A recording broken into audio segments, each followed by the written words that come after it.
आप सभी लोगों का हमारे चैनल मनोज केमिस्ट्री वाला में स्वागत है, अभिनंदन है। आज हम चैप्टर कार्य ऊर्जा तथा सामर्थ्य में पढ़ेंगे कि कार्य का मात्रक क्या होता है। इसके पिछले वीडियो में हमने कार्य के बारे में जाना कि कार्य क्या होता है और कार्य होने के लिए कौन कौन से कंडीशन होते हैं, कौन कौन से शर्त होते हैं। ये हमने पिछले वीडियो में बहुत ही सिंपल तरीके से पढ़ा। यहां पर हम लोग आज यहां पर देखेंगे कि एसआई सिस्टम में और सीजीएस सिस्टम में कार्य का मात्रक क्या होता है और यह अक्सर परीक्षा में पूछा जाता है कि सीजीएस सिस्टम में या एसआई सिस्टम में कार्य का मात्रक क्या होता है। आइए यहां पर हम लोग कार्य के मात्रक को बहुत ही सिंपल तरीके से, बहुत ही सुंदर तरीके से पढ़ने का प्रयास करेंगे, जानने का प्रयास करेंगे। आइए देखा जाए। चलिए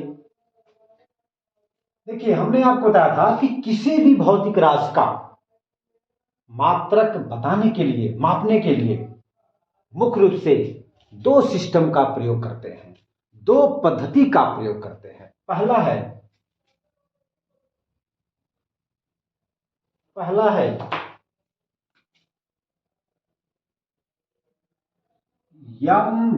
m.k.s पद्धति अथवा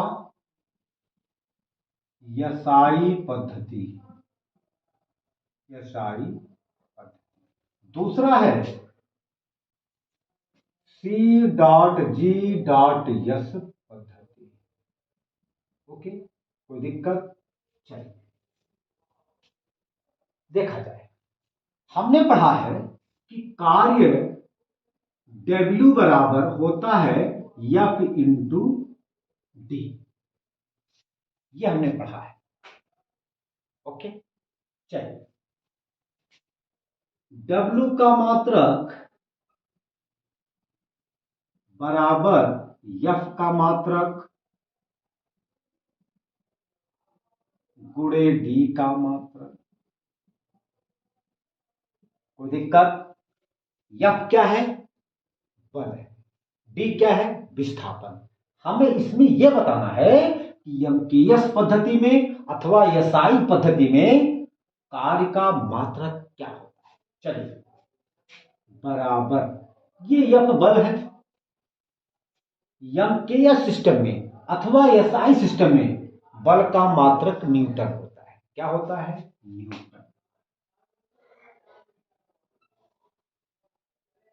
गुणे और ये विस्थापन है, अर्थात एक प्रकार का दूरी है। तो विस्थापन अथवा दूरी का मात्रक होता है मीटर एसआई सिस्टम में, अथवा एमकेएस सिस्टम में विस्थापन का मात्रक मीटर होता है। इसी को जूल कहा जाता है। जूल यानी कि एसआई पद्धति में कार्य का मात्रक जूल होता है। ओके, एसआई पद्धति में कार्य का मात्रक जूल होता है। क्या मेरी बात समझ में आई? चलिए अब हम लोग सीजीएस पद्धति में कार्य के मात्रक को जानेंगे, लिखेंगे, पढ़ेंगे, समझेंगे बहुत ही सुंदर तरीके से, बहुत ही सिंपल तरीके से। आइए देखा, हम लोग जानते हैं कि W बराबर होता है F गुणे D। कोई दिक्कत? F बल, D विस्थापन। W का मात्रक बराबर हो जाएगा F का मात्रक गुणे D का मात्रक। ओके, चलिए सीजीएस पद्धति में बल का मात्रक डाइन होता है। क्या मैं सही हूं? क्या मैं सही बात कर रहा हूं? सीजीएस पद्धति में बल का मात्रक डाइन होता है। क्या ये बात सही है? बिल्कुल सही है, डाइन होता है। विस्थापन का मात्रक सेंटीमीटर होता है। इसी डाइन सेंटीमीटर को अर्ग कहा जाता है, अर्ग। अर्थात सीजीएस C.G.S पद्धति में कार का मात्रक अर्ग होता है। तो दिक्कत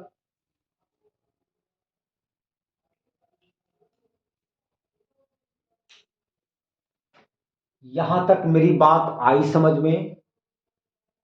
चलिए इसको आप बढ़िया से नोट कर लीजिए।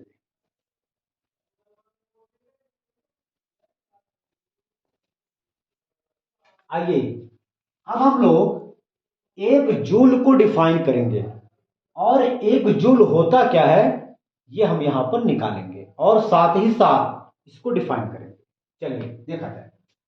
हम लोग जानते हैं कि W बराबर होता है F गुणे D। ये W क्या है? कार। F क्या है? बल। D क्या है? विस्थापन। क्या मैं सही हूं?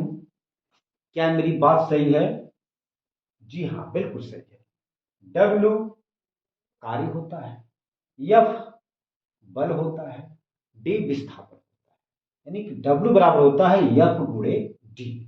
चलो यदि मैं मान लू F बराबर 1 न्यूटन, D बराबर 1 मीटर। आइए अब F और D के मान को इस फार्मूले में रखेंगे। देखा जाए। चलिए भैया, आपका W बराबर हो जाएगा F का मान 1 न्यूटन,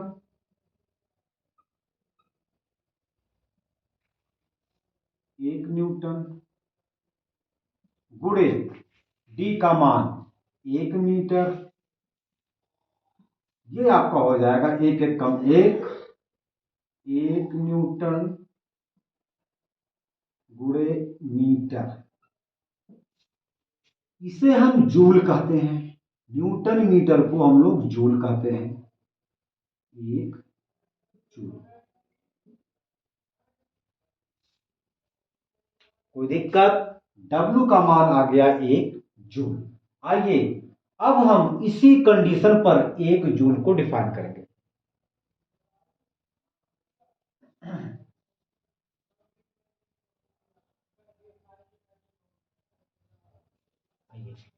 यदि किसी वस्तु पर 1 न्यूटन का बल आरोपित कर, या यदि किसी वस्तु पर 1 न्यूटन का बल लगाकर उसे 1 मीटर दूरी तक विस्थापित कर दिया जाए, तो उस वस्तु में किया गया कार्य 1 जूल कहलाता है। यदि किसी वस्तु पर यदि किसी वस्तु पर 1 न्यूटन का बल लगाकर उसे 1 मीटर तक विस्थापित कर दिया जाए, तो उस वस्तु में किया गया कार्य 1 जूल कहलाता है। तो इसे हम यहां पर लिखेंगे, यदि किसी वस्तु पर 1 न्यूटन का बल लगाकर उसे 1 मीटर विस्थापित कर दिया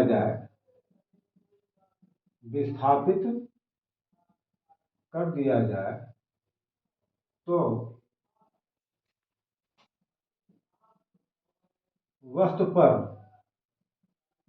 किया गया कार्य 1 जूल कहलाता है। ओके, कोई दिक्कत? तो आज हम अपने वीडियो को यहीं पर अंत करते हैं। अब अगले वीडियो में हम लोग पढ़ेंगे कि जूल और अर्ग में क्या संबंध होता है। जूल और अर्ग में संबंध क्या होता है, इसे हम अगले वीडियो में पढ़ेंगे। धन्यवाद।